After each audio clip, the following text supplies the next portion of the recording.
Probably my least favourite thing in this mod is going to be Alchemy. And that's because of the trial and error kind of focus on it. So in order to do Alchemy, you're going to be setting up this here. A exchange tablet in the middle, and then an array of, of Alchemy pedestals. Some recipes require 4, some may require more than that. I would set it up like this, as you can see here. So the way this works is that if we click on the exchange tablet, press U, you can see that if you place items around, we can get different things. In the example today, I'm going to be using Netherrack. So as we can see, if we put 4 cobblestone on the pedestals around it, we can make 4 Netherrack with 1 ember grit in the middle. So I'm just going to set this up. So ember grit goes on here, 1, 2, 3, 4 cobblestone. And what you'll see is that on the Netherrack recipe, it has these little things underneath. Iron aspectus and copper aspectus. These are made by making an ingot stamp with an ember shard. Copper, you just use molten copper. Iron, you would use molten iron. So that's how you make the iron aspectuses. At this point, you should understand how to use stamps. And basically what you could do is you can right click or left click on the one. So we can see here that for Netherrack, we need copper and iron aspectus. And can you see it's switching around? Now, the bit that's really misleading here is the fact that it shows 2 iron and 2 copper jumping in and out on the recipe. So you would think you need to just use 2 copper and 2 iron. Well, that's actually not true. And I think that's probably what catches a lot of people out. So what you need to do above is put a beam cannon. So all I've done here is I've got an ember funnel. I've put a beam cannon facing into it. And then I've got a ember ejector and an ember funnel. So basically you need to charge up the cannon. Doesn't take a lot.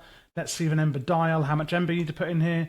2,000, okay? Just put in 2,000 into your beam cannon. And with a lever, you then switch the flick, or flick the switch, and boom, it's going to then start the alchemy process. However, this is going to be incorrect.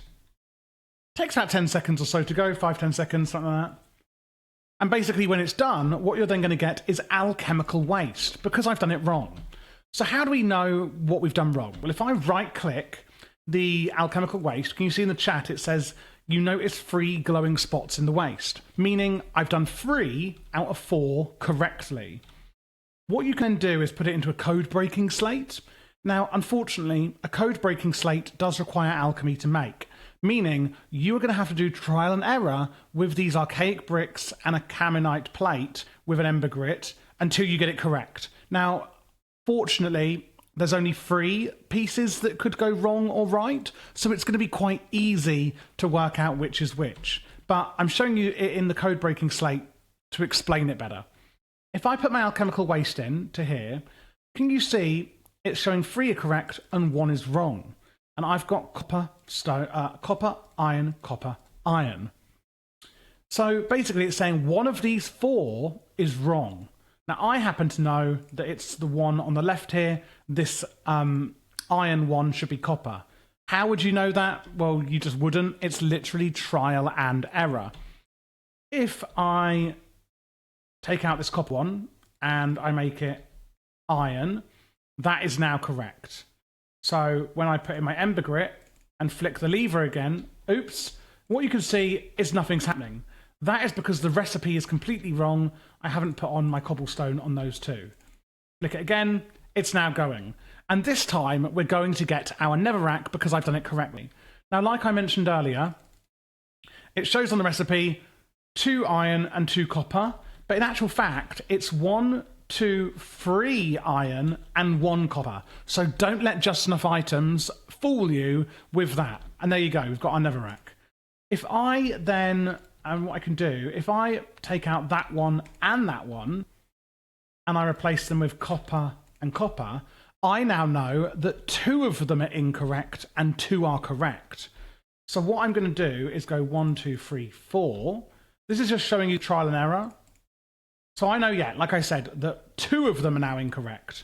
We've still got our alchemical waste here from earlier. I open up my code breaking safe. Oh, that's my cheating, I think. So what I'm going to be explaining is basically it's a process of elimination. So I take my chemical waste, and this time it says you've got 2 glowing spots, because we know that both of these are wrong. So I open my code breaking space, I put that one in, and you can see that 2 are correct and 2 are wrong. So what I can do is I can have up to 5 in here that are wrong, and I can compare them. Whereas if I can't put in my incorrect one because it's...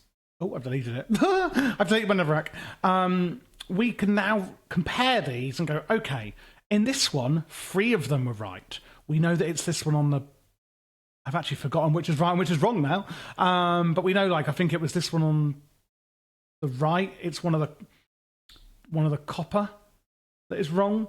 It should be iron. And down here, we can say, okay, if it's 3 copper, 1 iron, I know 2 are wrong. If it's 2 copper, 2 iron, only 1 is wrong.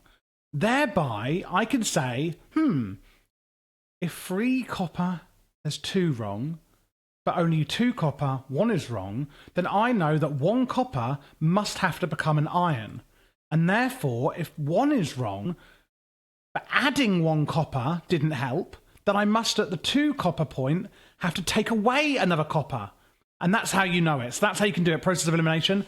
So when it's saying, so basically the pattern doesn't matter, iron, copper, that doesn't matter. What matters is the amount you've got. So I'm just going to explain it one more time because I want to make sure I've explained it in the best way possible for you guys watching. It is a bit complex to understand. It took me a while to understand it. If 3 here are right, and I go, I reckon 1 iron is wrong. I've added in 1 copper. And now it's saying, well, no, actually 2 are right and 2 are wrong. Okay, then taking out 1 iron and replacing it with copper was clearly the wrong idea. So I'm going to replace the copper with iron again. Well, if adding a copper didn't fix it, and only 1 was wrong at the start, then taking away 1 copper must fix it. And there you go. By a process of elimination, with only 2 tries, we know that it must be taking away 1 copper was right, rather than adding 1 copper. Because adding 1 copper made it worse, not better. And the only other option is to take away 1 copper. Oh, I'm quite happy with that explanation. Hopefully you are too, because it is a bit confusing to understand. But that's how you do alchemy. Some of them, obviously, are going to be a bit more complex, like turning ashen fabric into shifting scales, which is used for augmenting gear, which we haven't gone on to yet. You know, that's got 5. Some are 3. You know, the ones that have 1, 2, 3, 4, 5, 6, that's going to really be quite a difficult process of elimination. But at the same time, you only use lead or dawnstone. Some of them, like this one here for a flame barrier, will actually have 3 different ones, so it's going to get more complex. This one needs 4, but I guess you can't mess that one up. Yeah, so it really depends. You know, it's all a process of elimination. Ideally, you want to make the code breaking slate one first and just try and get this one right. It can only be 2 of one or one of the other. So there's only 2, you know, try with 2 lead and 1 copper. If that doesn't work, I think it must be 2 copper, 1 lead.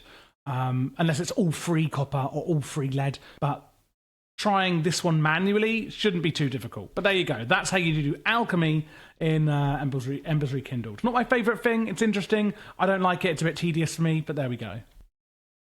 Thanks for watching, and before you go, I just want to say, if you want to join the Patreon in the description, that really helps support the channel, and you get access to our premium servers like this one here, which is currently ATM 10 at the time of filming.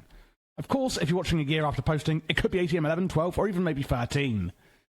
We also do offer free-to-play servers, which you could just join the Discord to get, and if you'd like your own server, then check out the description for our G Portal 10% off with my link. Lastly, if you're new here, don't forget to check out the channel. I have an insane amount of mods available. As you can see, loads of tech mod guides, magic mod guides, utility mod guides. There is literally hundreds of guides I have done. My goal here is to do every single mod in Minecraft.